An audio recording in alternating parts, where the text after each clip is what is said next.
conversion of galvanometer into voltmeter.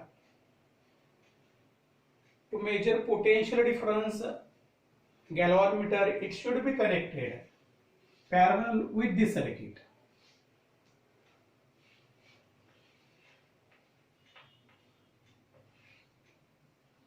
If it is connected parallel with the circuit, it reduces the value of current.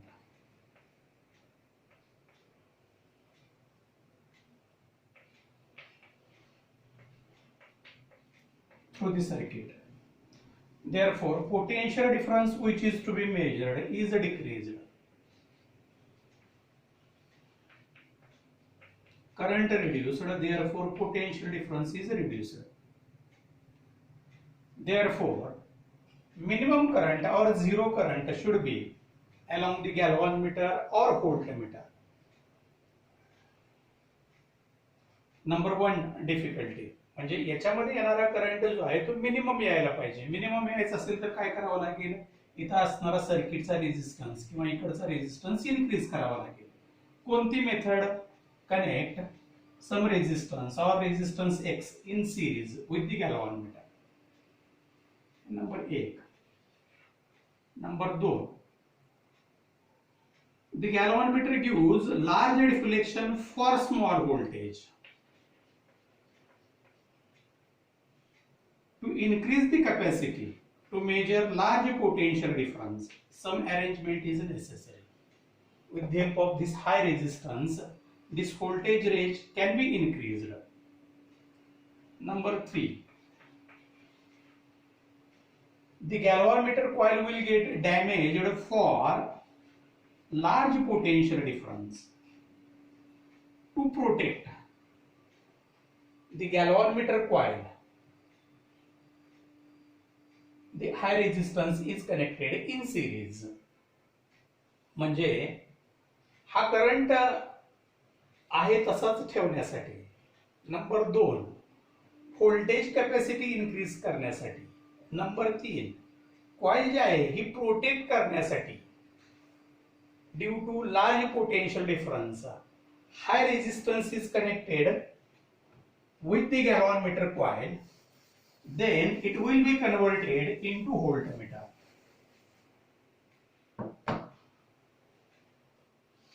This is galvanometer. If the high resistance is connected with the galvanometer, then it is converted into voltmeter.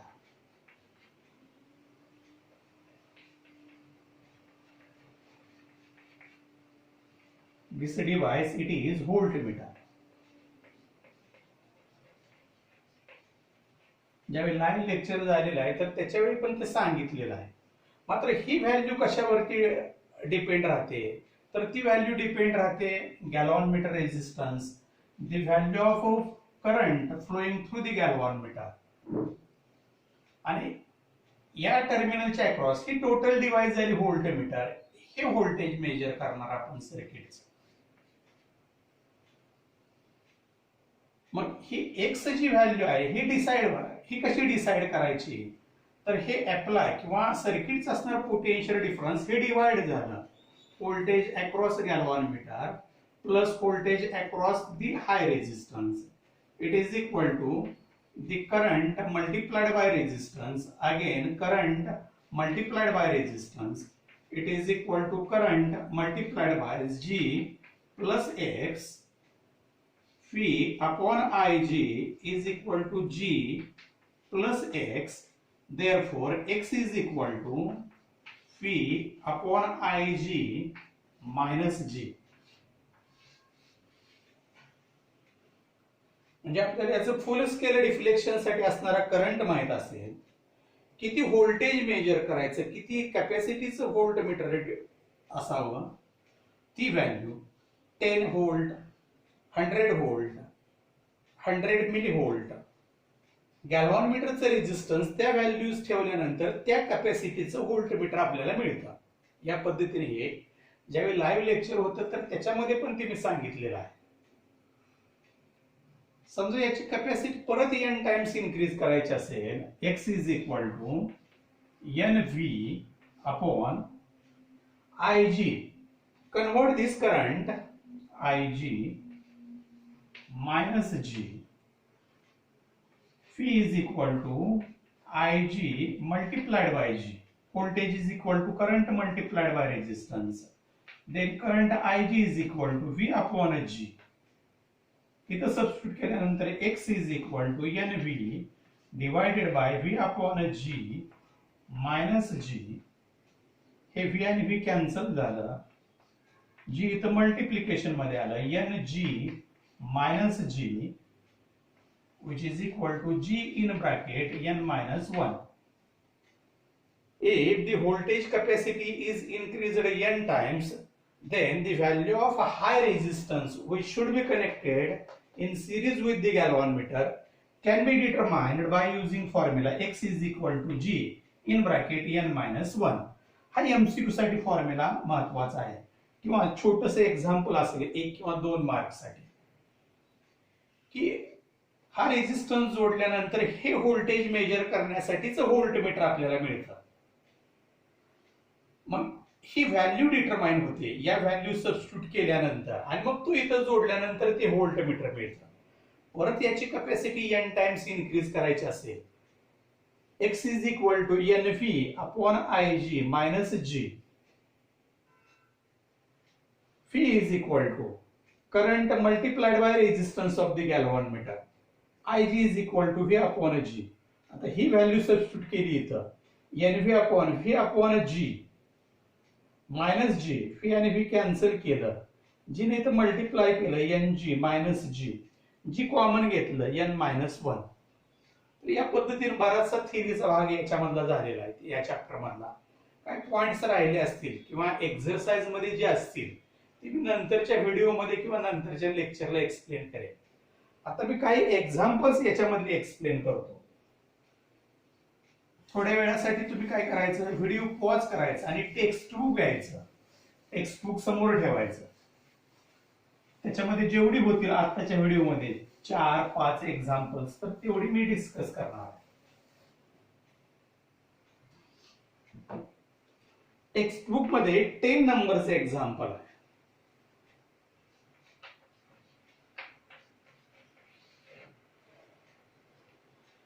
A battery of EMF 4 volt and internal resistance 1 ohm is connected in parallel with another battery of EMF 1 volt and internal resistance 1 ohm with like poles together.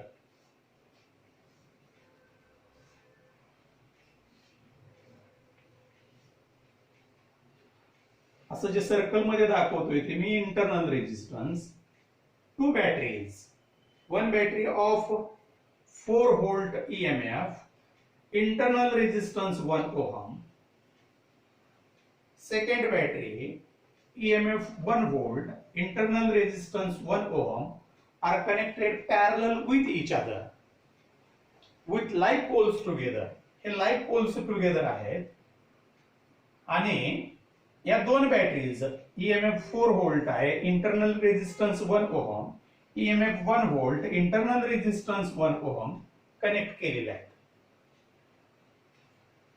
नंतरचं sentence आहे The combination is used to send current through an external resistance of 2 ohm. या कॉम्बिनेशनच्या सहाय्याने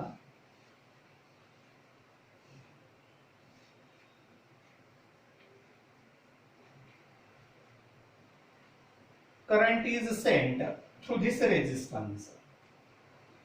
Determine काय करायचं बघा. Find the current through the external resistance. याच्यामधून flow होणारा current determine करायचा आहे. Current flowing through first battery, suppose I1. Current flowing through the second battery, suppose I2. या फिगरला नाव द्या A, B, C, D, E, F. आता A, B, C, D, E, F, A असं loop use केलं. In loop A, B, C, D, E, F, A हा component राहतो इथं. आता I1 current I2 current combine झाले. This much current I1 plus I2. Direction of current, direction of tracing same. Therefore, product of current and resistance is negative. Kirchhoff जो second law आहे तर त्याच्यामध्ये if the direction of tracing and direction of current same, एक potential difference negative. Minus I1 plus I2 into 2.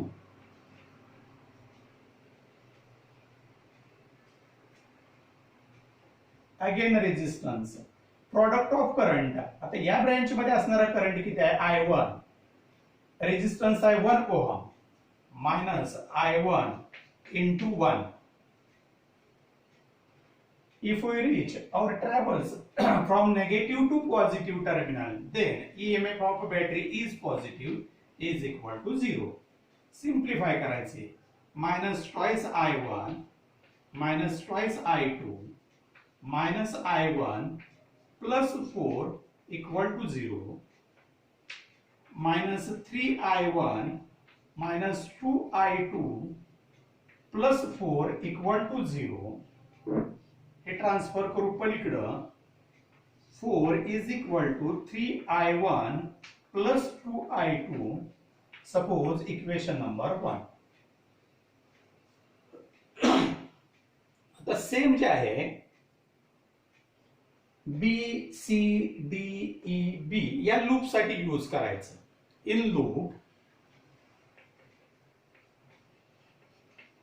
B C D E B. Direction of current, direction of tracing same, minus I1 plus I2 into 2. Direction of current, direction of tracing same, minus I2 into resistance 1. We travels from negative to positive terminal of the cell. Therefore, plus 1 is equal to 0. बघा हे equation आणि ते equation दोन्ही equation same आहे. If the direction of current and direction of tracing same, हा product, then this product it is negative. If we travels from negative to positive, EMF positive. या पद्धतीने लूपला ते साइन कन्व्हेन्शन अप्लाय करायचं. परत हे simplify केलं. Minus 2I1 minus 2I2 minus I2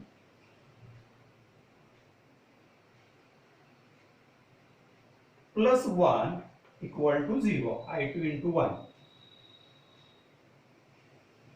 minus 2I1 minus 3I2 plus 1 equal to 0. हे transfer केलं पलीकडे. 1 is equal to 2I1 plus 3I2. Equation number 1, equation number 2. आता याच्यातला एक फॅक्टर, समजा I1 कॅन्सल करायचं असेल, इथं मल्टिप्लाय करायचं 2 न या इक्वेशनला, इथं मल्टिप्लाय करायचं 3 न या इक्वेशनला आणि सबट्रॅक्ट करायचं. आता याला 2 न मल्टिप्लाय केलं 8 equal to 6I1 plus 4I2.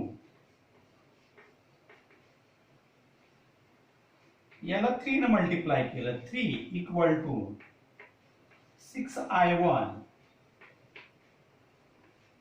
9I2.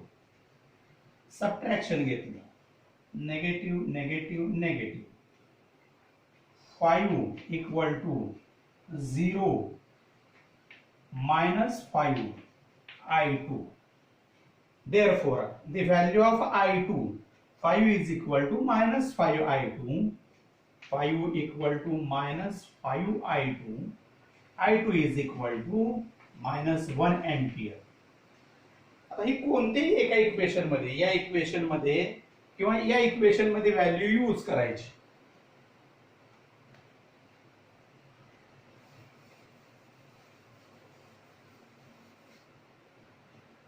समजा याच्यामध्ये यूज केली 4 equal to 3I1 2 into I2,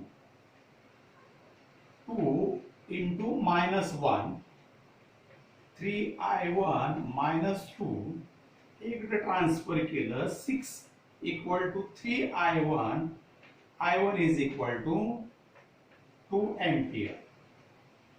म्हणजे हा आहे 2 एम्पियर आणि हा आहे -1 एम्पियर. मग या दोन्हींची इथं ऍडिशन झाली.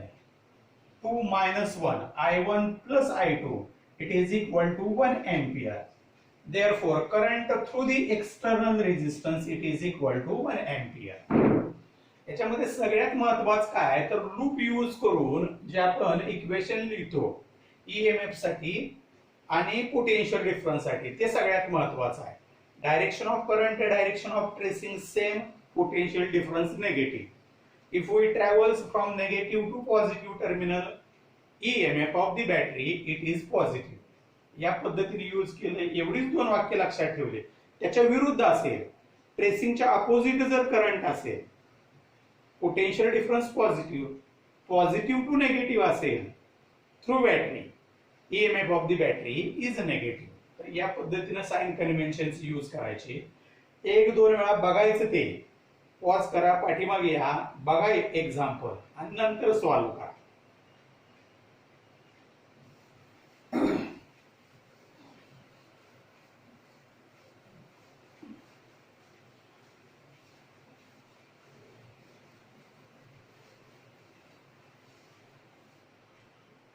आता टेक्स्ट बुक मध्ये 11 नंबरचं एक्झाम्पल जे आहे ते सेम आहे. तुम्ही सॉल्व करायचा प्रयत्न करा. तसंच आहे. पहिल्या बॅटरीची ईएमएफ आहे 1.5 व्होल्ट, तर दुसऱ्या बॅटरीची ईएमएफ आहे 2 व्होल्ट. पहिल्या बॅटरीचा इंटरनल रेजिस्टन्स आहे 1 ओहम, दुसऱ्या बॅटरीचा असणारा इंटरनल रेजिस्टन्स 2 ओहम आहे. तर यूज करा आणि तुम्ही सॉल्व करायचा प्रयत्न करा. आता टेक्स्ट बुक मध्ये 12 नंबरचं जे एक्झाम्पल आहे, a voltmeter has resistance 30 ohm. Voltmeter आहे आणि रेजिस्टन्स जो आहे 30 ohm, means combined resistance of galvanometer and x. हे लक्षात घ्या. व्होल्ट मीटरला रेजिस्टन्स कोणता असतो? गॅल्व्हॅनोमीटर कॉइलचा रेजिस्टन्स आणि त्याला सिरीज मध्ये जो हाय रेजिस्टन्स जोडला, त्या दोन्हींचा रेजिस्टन्स जो आहे 30 ohm. What will be its reading when it is connected across a cell of EMF 2 volt and internal resistance 10 ohm? म्हणजे याचं रीडिंग काय असेल? हे कशाला कनेक्ट केलं? हे कनेक्ट केलं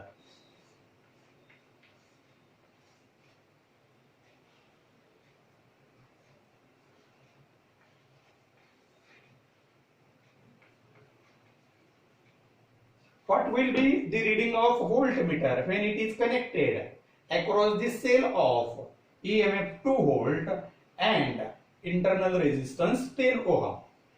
परत एकदा एक्झाम्पल बघा आणि पुस्तकामध्ये बघा, मी वाचतोय त्यावेळी किंवा सांगतोय त्यावेळी. A voltmeter has resistance of 30 ohm. What will be its reading when it is connected across the cell of EMF 2 volt and internal resistance 10 ohm? First determine the value of current. I is equal to EMF of the cell divided by total resistance, external resistance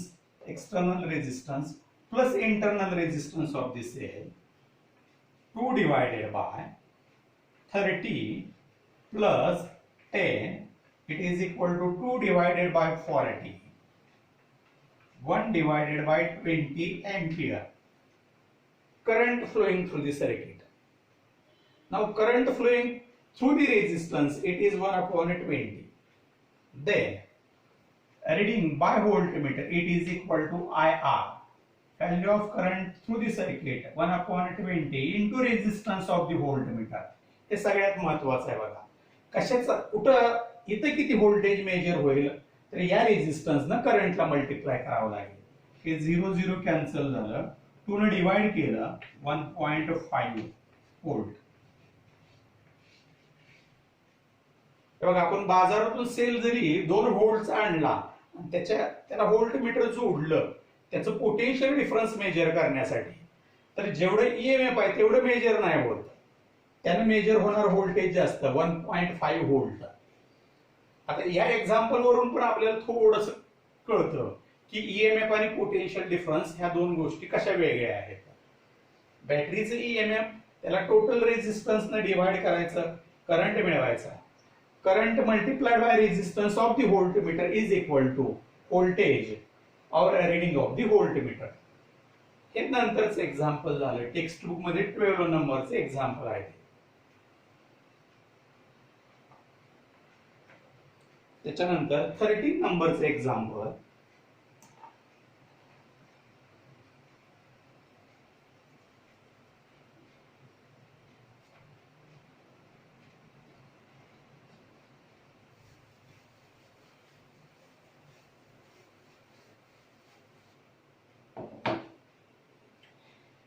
A set of 3 coils having resistances 10 ohm, 12 ohm, 15 ohm are connected in parallel.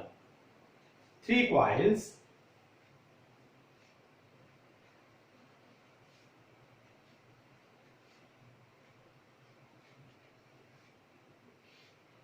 connected in parallel, 10 ohm, 12 ohm and 15 ohm, their resistances.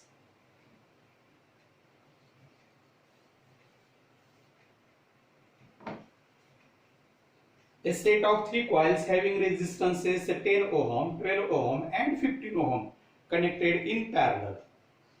This combination is connected in series with series combination of 3 coils of the same resistances. आता हे जे combination आहे हे परत 3 coils 10 ohm, 12 ohm, 15 ohm च्या series कॉम्बिनेशनला connect केलं. Calculate the total resistance and current through the circuit. मग हा टोटल रेजिस्टन्स डिटरमाइन करायचा and current through the circuit. If a battery of EMF 4.1 volt is used to draw the current. परत पुस्तक व्यवस्थित. 3 coils of resistances 10, 12 or 15 connected in parallel. In series with this combination, 3 coils again having values same 10 ohm, 12 ohm and 15 ohm connected in series. This combination total it is connected across the battery of 4.1 volt. What is the total resistance? Total resistance of this combination and current through the circuit. Firstly, these 3 coils are in parallel, then effective resistance in parallel combination it is equal to 1 upon 10 plus 1 upon 12 plus 1 upon 15. याचं LCM येणार 60. इथे येईल 6, 5, 4, 4, 15 भागिले 60. 1 upon Rp is equal to 15 upon 60, 1 upon 4, which gives Rp is equal to 4 ohm. म्हणजे या कॉम्बिनेशनचा resistance जो आहे parallel कॉम्बिनेशनचा तो एवढा आला. आता हा काय झाला, हा सिरीज मध्ये आला. कशाच्या? 10 ओहम, 12 ओहम, 15 ओहमच्या सिरीज मध्ये आला. Therefore Rs is equal to काय असेल? Rp plus 10 plus 12 plus 15. Rp is equal to 4 plus 10 plus 12 plus 15. आता याचं ऍडिशन 27, 37 आणि 4 41. आता करंट हा झाला टोटल रेजिस्टन्स. एक व्हॅल्यू आपल्याला मिळाली total resistance of the circuit. म्हणजे पॅरलल मध्ये रेजिस्टन्स असतील तर इफेक्टिव्ह रेजिस्टन्स या फॉर्म्युलेच्या सहाय्याने 15 divided by 60. 1 upon Rp is equal to 15 upon 60. 1 upon 4. Therefore Rp is equal to 4 ohm. आता हाच 4 ओहम जो आहे हा सिरीज मध्ये आहे. कशाला सिरीज मध्ये आहे? हे 3 रेजिस्टन्सेस जे आहेत त्याला सिरीज मध्ये आहे. मग इक्वल टू 4 प्लस 10 12 15 सिरीज मध्ये असेल तर addition, direct addition, RS is equal to 41 ohm. आता हा 41 ओहम जो आहे टोटल रेजिस्टन्स,